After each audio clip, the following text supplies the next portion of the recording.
একটা ইম্পসিবল জিনিস আমি আজকে পসিবল করে দেখাবো, যেটা হচ্ছে সাবসে ওয়ার্ল্ড রেকর্ড ক্র্যাক করা। তো চলো দেখা যাক আজকে আমি কি কি ক্র্যাক করতে পারি। যদি আমি পারি তাহলে অবশ্যই লাইক করে দিও, সাবস্ক্রাইব করে দিও। তারপর আমি মমতা ফাইল চোর ভাইপো ফাইল চোর গানটা চালিয়ে আমি খেলা স্টার্ট করলাম। খেলা শুরু করতে করতে এত স্পিড বেড়ে যায়, তারপর দেখতে দেখতে ভাই আমার তো চলে যায় 38,000 স্কোরেও ভাই। তারপর এত স্পিড বেড়ে যায় এদিক ওদিক, কি করে আমি বুঝতে পারছিলাম না ভাই, মাথা কাজ করে লিটারালি বন্ধ করে দিয়েছিল। তো আমাদের মোটা ভাই এত স্পিডে দৌড়াতে পারে ভাই, এটা আমি কখনো জানতামই না ভাই। তো মোটা ভাই চক করে ভাই আমি তো ভয় পেয়ে গেছিলাম, দেখতে ভাই 42,000 স্কোর হয়ে গেছিল ভাই, লিটারালি অনেক কাছাকাছি চলে গেছে খেলতে খেলতে। তারপর মোটা ভাই এমন একটা জিনিস করে বসবে যেটা আমি কখনো এক্সপেক্টও করিনি ভাই, ও গিয়ে ডাইরেক্ট মারলো ট্রেনের মধ্যে ধাক্কা, আর এখানে হয়ে গেল আমার শেষ। তারপর আমার ভাই এন্ট্রি করলো মুখে গুজে, সরি ফুল গুজে এন্ট্রি করলো। তো দেখা যাক ও কত করতে পারি। ও ভাই ও দেখতে দেখতে এত স্পিডে ভাই 54,000 স্কোর করে গেল ভাই। আমি তো ভাই 45 হেরে গেছিলাম ভাই। তো ও করতে করতে ভাই 77,000।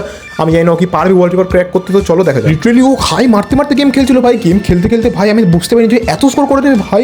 ও চলে গেছে 2 লাখ গাইস। তারপর ওকে ভুগতে হলো বেশি পোত পাকামির ফল। তো কি আর হবে, বেশি পোত পাকামি বলে যা হয়। তো লজ্জায় মুখ গুটিয়ে নিল। জানি না গাইস আমরা তো পারলাম না। তো তোমরা নেক্সট বলো তো কি চ্যালেঞ্জ করা যায়।